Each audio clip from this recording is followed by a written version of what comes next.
శోధనలో రోధనలో బంధకముల నుండి విడిపించు శక్తి, వ్యాధులలో బాధలలో ఆదరించు దేవుని శక్తి. నువ్వు పరిశుద్ధాత్మకి దగ్గర అయినప్పుడు, ఆత్మ నిన్ను తాకినప్పుడు నువ్వు ఆత్మను ఆనందిస్తావు. ఇది ప్రార్థన శక్తి, ప్రార్థన శక్తి, ఇది ప్రార్థన శక్తి. నిరాశ నిస్పృహలెన్నున్నా అశాంతి ఆపదలైనను, నిరాశ నిస్పృహ. నిజముగా నువ్వు బ్రతుకును మార్చుకుంటే ఈ రోజు ఉండే లెక్క పెట్టుకుంటావు. ఆశీర్వాదాలు వస్తాయి. ఈనాడు విమోచింపబోచున్నాడు యేసు ప్రభువు, ఈనాడు విమోచింపబోచున్నాడు. ఆకాశమందున్న మన దేవుడు మన ప్రార్థన ఆలకించును. ఆకాశమందున్న మన దేవుడు మన ప్రార్థన ఆలకించును. ప్రార్థన ప్రార్థన ఇది ప్రార్థన శక్తి, ప్రార్థన ప్రార్థన ఇది ప్రార్థన శక్తి, ఇది ప్రార్థన శక్తి, ఇది ప్రార్థన శక్తి. ప్రార్థనా శక్తి తైలాభిషేక ఆదివారపు ఆరాధన. సమయం ఉదయం 8:30 గంటల నుండి. స్థలం వైస్రాయ్ గార్డెన్స్, జుబ్లీ బస్టాండ్ ఎదురుగా, సికింద్రాబాద్.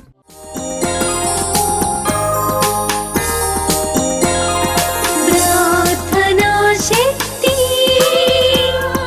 ప్రార్థనా శక్తి. తాడేపల్లిగూడెం పరిసర ప్రాంత ప్రజలకు శుభవార్త. ప్రార్థనా శక్తి తైలాభిషేక ఆరాధన ప్రతి నెల మొదటి బుధవారం. సమయం ఉదయం 10 గంటల నుండి.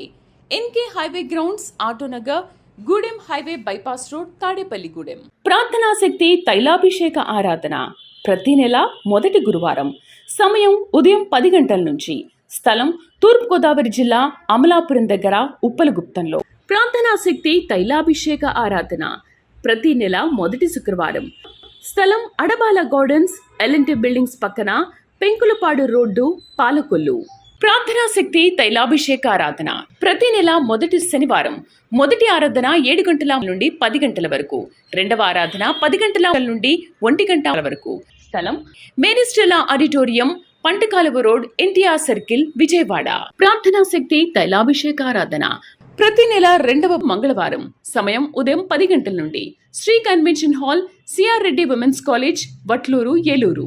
ప్రార్థనా శక్తి తైలాభిషేక ఆరాధన ప్రతి నెల రెండవ బుధవారం. సమయం ఉదయం 9 గంటల నుండి. స్థలం airport road, quarry market, Renuka apartment దగ్గర, రాజమండ్రి. ప్రార్థనా శక్తి తైలాభిషేక ఆరాధన ప్రతి నెల రెండవ గురువారం. సమయం ఉదయం 10 గంటల నుండి. స్థలం సుబ్బలక్ష్మి కళ్యాణ మండపం, railway new colony, Sri Kanya theatre, Visakhapatnam. ప్రార్థనా శక్తి తైలాభిషేక ఆరాధన ప్రతి నెల రెండవ శుక్రవారం. సమయం ఉదయం 10 గంటల నుండి. స్థలం కాపు కళ్యాణ మండపం, ఎన్ఎఫ్సిఎల్ రోడ్, ఆర్టీఓ ఆఫీస్ పక్కన, ఆర్ఆర్ నగర్, కాకినాడ. యేసయ్య నామములో మీకు వందనాలు తెలియపరుస్తూ ఉన్నాను. ప్రియులారా, ఈ దినం కొరకు దేవుడు సిద్ధపరిచిన వాగ్దానాన్ని మనం స్వాధీనపరచుకుందాం. మత్తయి సువార్త 25వ అధ్యాయము 21వ వచనం ద్వారా దేవుడు మీ కుటుంబాన్ని దర్శిస్తూ ఉన్నారు. మత్తయి సువార్త మాథ్యూ 25:21-21లో 3rd లైన్, నిన్ను అనేకమైన వాటి మీద నియమించదను. నాకు ఏదైనా ఒక పోస్ట్ దొరికితే బాగుండు, ఏదైనా ఒక పని దొరికితే బాగుండు అని అనుకుంటున్నావు కదా, ఉద్యోగము, ఏదైనా ఒక పోస్ట్ నన్ను పెద్దలు గుర్తించి, గవర్నమెంట్ గుర్తించి నాకు ఏదైనా వస్తే బాగుండు మనసులో ఉంది, ఎవరికి చెప్పుకోలేకపోతున్నావు.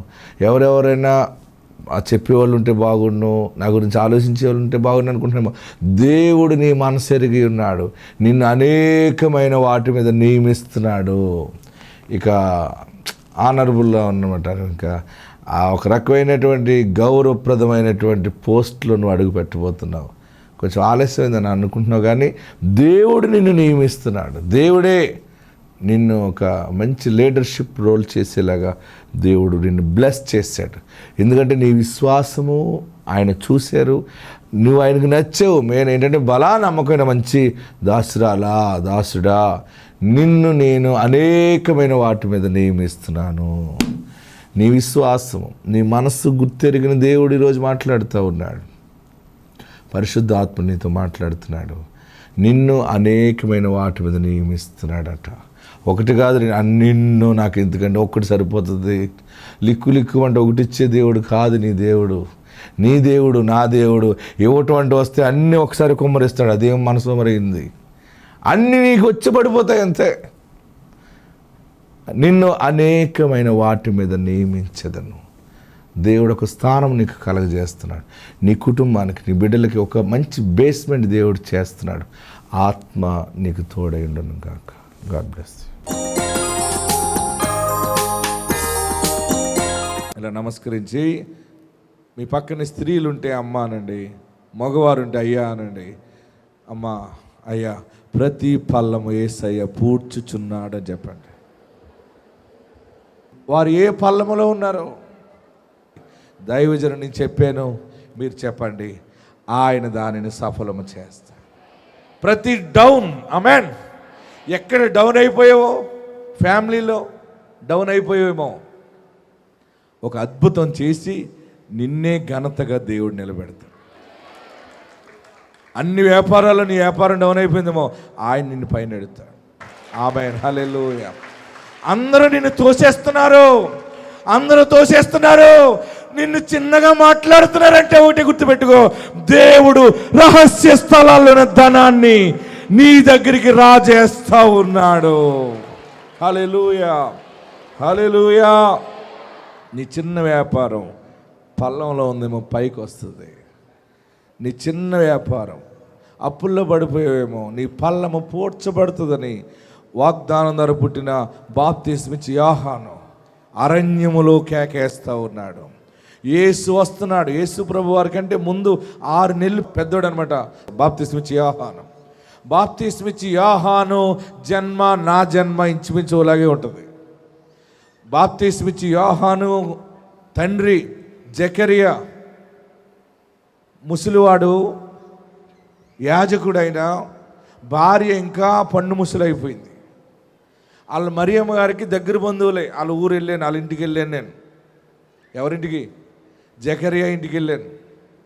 కొండ దగ్గర ఉంది ఆ గుహ, ఈ రోజుకి ఉంది ఆ ఇల్లు. ఆ బాప్తిస్మిచ్చి యోహాను తండ్రి జకరియా, ఎలిజబెత్ తల్లిదండ్రులు అనమాట. జకరియాకి దేవుని దూత చెప్పింది, నీ భార్య గర్భం ధరిస్తుంది, కుమారుణ్ణి కంటది, ఆయనకి యోహాను అని పేరు పెట్టు అని. ఆమేన్. వెంటనే జకరియా ఆశ్చర్యపోయాడు. అప్పుడు ఎలిజబెత్ గర్భం ధరించింది, కుమారుని కన్నది, ఆయనకి యోహాను అని పేరు పెట్టారు. ఆ యోహాను పుట్టిన తర్వాత 6 నెలలకి యేసు ప్రభు వారు పుట్టారు. ఆ జకరియాకి దేవుని దూత ఎలా వచ్చి చెప్పిందో, నా తండ్రికి దేవుడు చెప్పాడు 1979లో, నీకు మగపిల్లోడిని ఇస్తాను, ఇస్సాకు పేరు పెట్టు అని. ఆమేన్. నీకు మగపిల్లోడిని ఇస్తాను, ఇస్సాకు పేరు పెట్టు. మీరు మగపిల్లోడిని ఇస్తే ఇస్సాకు పేరు పెడతానని అన్నాడు. ఇస్సాక్ అంటే ఏంటో తెలియదు ఆయనకి. అసలు బైబిల్ ఎక్కడుందో కూడా తెలియదు ఆయనకి. బైబిల్లో రాసుకున్నారు. ఈ రోజుకి నాన్న బైబిల్ మీద ఉంది. మగపిల్లోని ఇస్తాను, ఇస్సాకు పేరు పెట్టని చెప్పిన దర్శనం, డేట్ రాసుకున్నాడు ఆయన. అమ్మ గర్భం ధరించింది వెంటనే, నేను జన్మించాను, మీ మధ్య దేవుని సేవకుడిగా నిలబడ్డాను. హల్లెలూయా. ఆ బాప్తిస్మిచ్చి యోహాను అరణ్యములో కేకలు వేశాడు, నేను మీ పట్టణం మధ్యలో కేక వేస్తున్నాను, ప్రతి పల్లము పూడ్చబడును, ప్రతి కొండ, ప్రతి మెట్ట పల్లము చేయబడును. కేకలు వేయండి గట్టిగా, టాపులు వేసిపోయేలా కేకలు వేయండి. నీ పల్లము పూడ్చబడింది అంతే. ఎలా పూడ్చబడిందంటే తెలీదు. నీళ్లు ద్రాక్షారసముగా మారినట్టు. ఎర్ర సముద్రము 2 పాయలు అయినట్టు, బండలో నుండి నీళ్లు వచ్చినట్టుగానే నీకు తెలియని ఒక ద్వారము తెరవబడతా ఉంది. ఒక ప్రవక్తగా మీ మధ్య నిలబడి మాట్లాడుతున్నాను. నేను ఎన్నాళ్ళు వస్తాను మీ మధ్య నాకు తెలియదు, కానీ నన్ను ఇలా పంపించాడు, నేను మీ మధ్యకు వస్తున్నాను.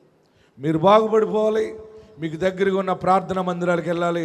మీ సాక్ష్యం ద్వారా 10 మందిని తీసుకెళ్ళిపోవాలి ఒక్కొక్కరిని ఆరాధనకి. మీ చర్చిలన్నీ పెద్ద చర్చ సంఘాలు అయిపోవాలి. ప్రభు వచ్చేస్తున్నాడు తొందరలో. మనమందరము పైకి ఎత్తబడే సమయం ఆసన్నం అవుతుంది. ప్రియ యేసు రాజునే చూచిన చాలు, మహిమలోనే నాయనతో ఉంటే చాలు. ప్రియ యేసు రాజునే చూచిన చాలు, మహిమలోనే నాయనతో ఉంటే చాలు. నిష్కలంక పరిశుద్ధులతో పోదుం నేను, నిష్కలంక పోదుం నేను.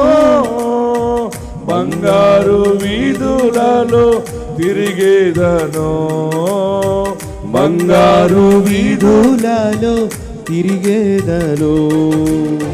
యేసుని రక్తమందు కడుగాబడి, వాక్యం చే నిత్యం భద్రపరచబడి.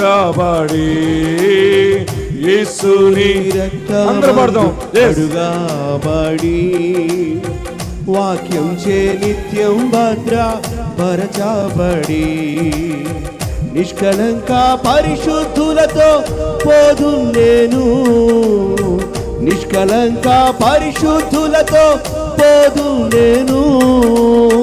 బంగారు వీధులలో తిరిగేదను, బంగారు వీధులలో తిరిగేదను. ప్రియ యేసు రాజును చూచిన చాలు, మహిమలోనే నాయనతో నుంటే చాలు. ప్రియ యేసు రాజును చూచిన చాలు, మహిమలోనే నాయనతో నుంటే చాలు. చప్పటి కొడదాం. ఆయనను చూస్తే చాలు.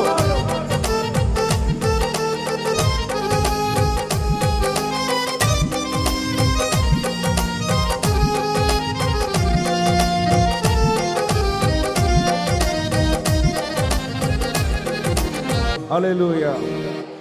బలమైన ప్రవక్తలను లేవనెత్తుతున్నాడు ఆయన. ఇంకా చాలామంది ఇక్కడ నుంచి ప్రవక్తలు రాబోతూ ఉన్నారు. మీ పట్టణంలో నుండి సేవకులను దేవుడు ఎన్నుకోబోతూ ఉన్నాడు. అనేక ప్రాంతాలు కదిలించబడబోతున్నాయి. ప్రతి చోట ప్రవక్తల ద్వారా వాగ్దానాలు ప్రకటించబడతాయి. అవన్నీ నెరవేరిపోతాయి. సంఘాలు అభివృద్ధి అయిపోతాయి. దేవుని రాకడ ధ్వని రాబోతూ ఉంది. నా ప్రియ సహోదరులరా, నీ పల్లము ఆయన పూడ్చుచున్నాడు. నా ఇంట్లో యజమానుని కోల్పోయినని ఏడుస్తున్నావేమో. నేను యజమానుని కోల్పోయి పడిపోయిన పల్లంలోనే ఏడుస్తున్నావా? నా కొడుకుంటే నాకు ఇలాగ అన్యాయం జరగకపోను, నా భార్య ఉంటే నాకు ఇలాగ ఈ గతి రాకపోను, నా కుమార్తె బ్రతుకుంటే నాకు ఇలా లేకపోను, నా ఆస్తి నాకుంటే నాకు ఈ ప్రాబ్లం. అది ఏ కారణమైనా సరే పడిపోయావు, ఏడుస్తున్నావు కదా.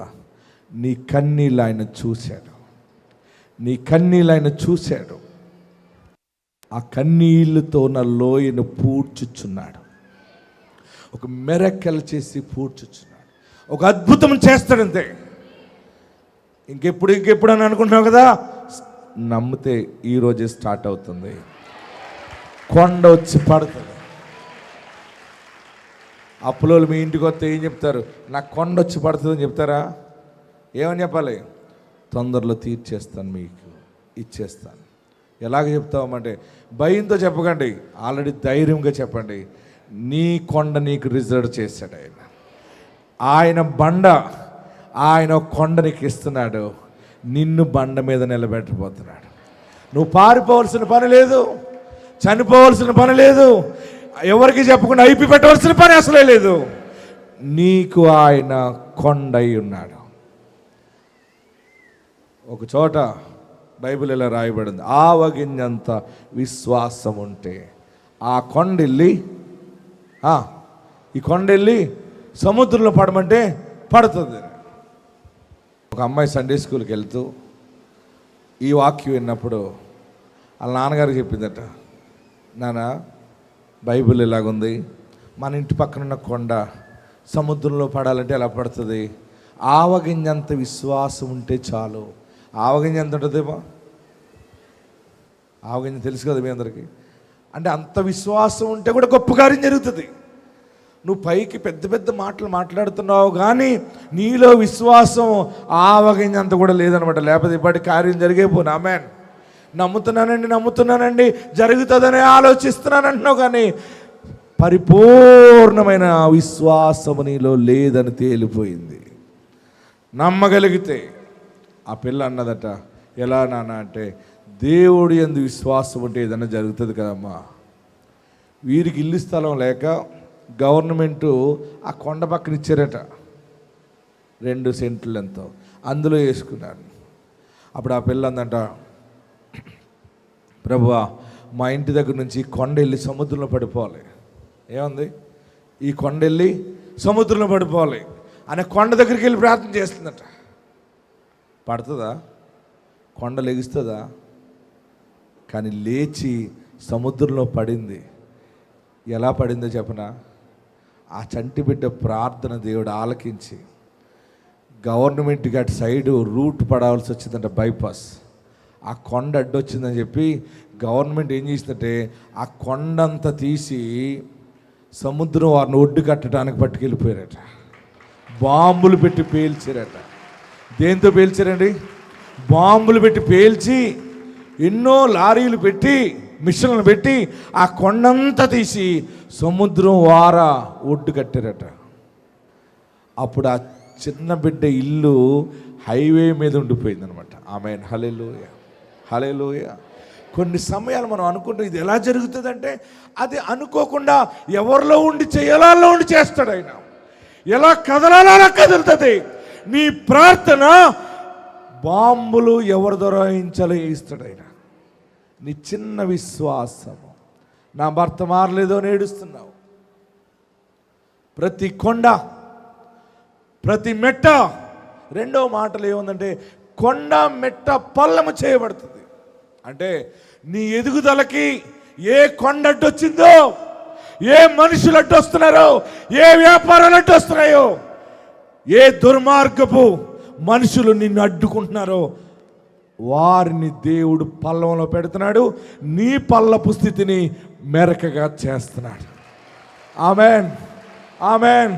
నేను ఎదుర్కోగలనా వెళ్ళని? నా బలం ఎంత, నా జ్ఞానం ఎంత, నా స్థితి ఎంత అనుకున్నావు? ఆ కొండని దేవుడు పల్లములోకి నొక్కి నీ పల్లమును ఆయన పూడ్చి పైకి తీసుకొస్తున్నాడు.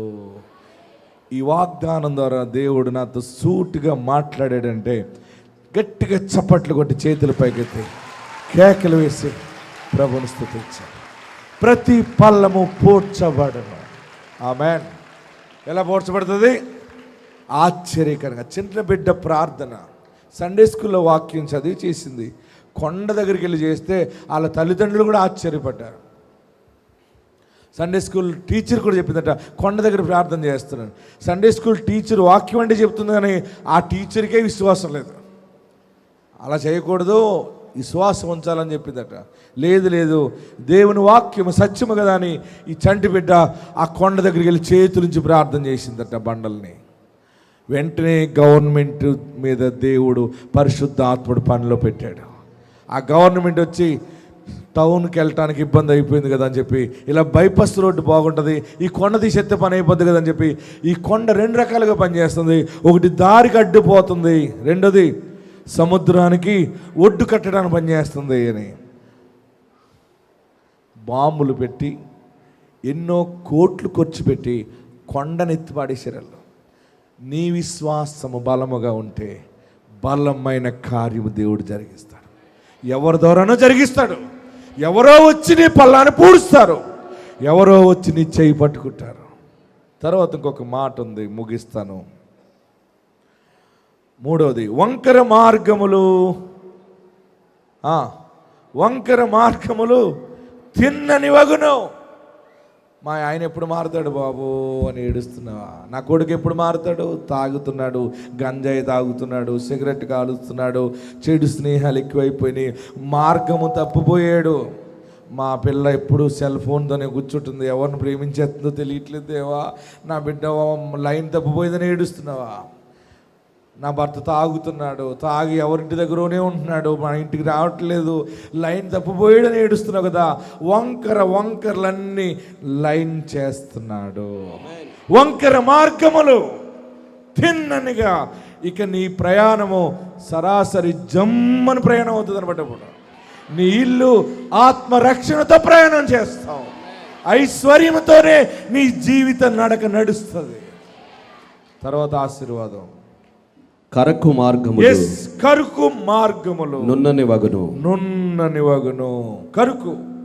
ఈ పని జరగట్లేదు దేవుడా, ఆ పని జరగట్లేదు, బిడ్డ పెళ్లి చేయలేకపోయాను, అది చేయలేకపోయాను, ఇది చేయలేకపోయాను, ఈ అప్పులు తీరలేదు, ఎప్పుడు ఏది చేసినా నాకు అపజయమే వస్తుంది, ఎంత మంచి జరుగుతుందని వెళ్తున్నా నాకు చెడ్డ ఎదురవుతుంది, అనుకున్నవి జరగట్లేదు, ఇవ్వవలసిన వాళ్ళు ఇవ్వట్లేదు, రావట్లేదు, వెళ్ళవట్లేదు, ఇలాగైపోయింది నా వ్యాపారం, నా బ్రతకలాగైపోయింది, కరుకు కఠినమైపోయింది. దేవా నువ్వు కూడా ఎలా కఠినమైపోయావు అని ఏడ్చేవు కదా. దానికి జవాబు, నీ మార్గము కరుకైన మార్గము నున్ననివిగా దేవుడు చేయుచున్నాడు. అందరూ లేచి నిలబడండి. నీ పల్లమును దేవుడు పూడ్చుచున్నాడు. ప్రతి పల్లము పూడ్చబడును. ప్రతి కొండ మెట్ట అవన్నీ కూడా, ప్రతి కొండ మెట్ట పల్లం చేయబడుతుంది. నీ పల్లమైతే మెరక చేయబడుతుంది.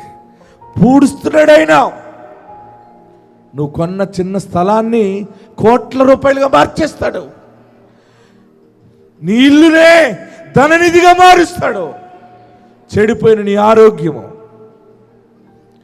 మరలా జీవరక్తముగా మారుతుంది. పోయిన నీ ఆర్గన్స్ అన్నీ ఆయన బాగు చేస్తాడు. నాతో మాట్లాడావు. ఎవరు చేస్తారు ఇది? ఎవరి బిడ్డను చూస్తారు? నేను లేకపోతే మా ఆయన్ని ఎవరు చూస్తారు? నేను లేకపోతే నా కుమారుని ఎవరు చూస్తారు? నేను లేకపోతే నా కుమార్తెను ఎవరు చూస్తారు? నేనున్నాను కనుక అలా చూసుకుంటున్నాను అని ఏడుస్తున్నావా? ఆ పల్లాన్ని పూడుస్తున్నాడు. ఈ అప్పులు నేను ఏదో అలాగ మాట రాకుండా అక్కడిదక్కడ తెచ్చి అడ్జస్ట్ చేస్తున్నాను. అసలు శాశ్వతంగా ఇంకెంతకాలం అని అనుకుంటున్నావా? కోట్ల రూపాయలు వచ్చి పడతాయి నీకు. నీ ఇల్లంతా కూడా ఉంటుంది. దేవుడు నీకు ఇస్తాడు. ఆయనకి సాధ్యమే. ఎవరితో మాట్లాడాలో, ఏ వ్యవస్థతో మాట్లాడాలో ఆయన మాట్లాడుతున్నాడు. ఆత్మ కార్యము ప్రారంభమైంది. గొప్ప సాక్షిగా నిలబడబోతున్నావు. ద్వారాలు తెరుస్తున్నాడు. ఉద్యోగం ఇవ్వబోతున్నాడు. వ్యాపారం నడిపించబోతున్నాడు. గర్భఫలాన్ని ఇవ్వబోతున్నాడు. కరుకు కట్టిన గర్భము సంతానమే మారబోతున్నాడు. దేవుడు నిన్ను ప్రేమించుచున్నాడు. నీ ఎదుట చేసిన పాపాలు క్షమించు బాబు. నన్ను పరిశుద్ధపరచు బాబు. నన్ను పవిత్రపరచు బాబు. నీవు తప్ప నాకు ఆధారం ఏది లేదయ్యా. నిన్ను రక్షకుడిగా అంగీకరిస్తున్నాను. నీవు నాకు దేవుడిగా ఉండు. నీవు నాకు దేవుడిగా ఉంటే చాలు. విశ్వాసము నాలో పరిశుద్ధంగా లేదా? నేను అలంకరణగానే ఆ విశ్వాసం ఉంచేనా? ఆచారంగానే మాట్లాడి ప్రార్థన చేస్తున్నానా? ఈ రోజు నుండి పరిశుద్ధమైన విశ్వాసము నేను ఉంచుతాను. విశ్వాసములో కూడా పరిశుద్ధత అంటే ఏ కోణములో అవిశ్వాసము రాకుండా నమ్మటమే పరిశుద్ధమైన విశ్వాసము. మీరు అవిశ్వాసులు కాక విశ్వాసులుగా ఉండండి. దేవుడు మీ పక్షముగా ఉన్నాడు. దేవుడు నీ పక్షముగా ఉన్నాడు. నిన్ను చూశాడు. నీవు కన్నీళ్లు విడిచుట చూశాడు. ఆయన నీ పల్లము పోడ్చబడుతుంది. నీ పల్లము పోడ్చబడుతుంది. నీకు అడ్డుగా ఉన్న ప్రతి మనుషుడు పల్లములోకి పోతాడు. నీకు అడ్డుగా ఉన్న వ్యవస్థలైనా, అది ఏ కంపెనీలైనా దేవునికి విరోధంగా ఉన్నాయి, అవి డౌన్ చేస్తాడు. కేవలము నిన్ను లిఫ్ట్ చేయటానికి, నిన్ను బాగు చేయటానికి యమాయమీల్ని తల వంచుతున్నాడు ఆయన. ప్రతి కొండ, ప్రతి మెట్ట పల్లము చేయబడుతుంది. నీ పల్లము పోడ్చబడుతుంది.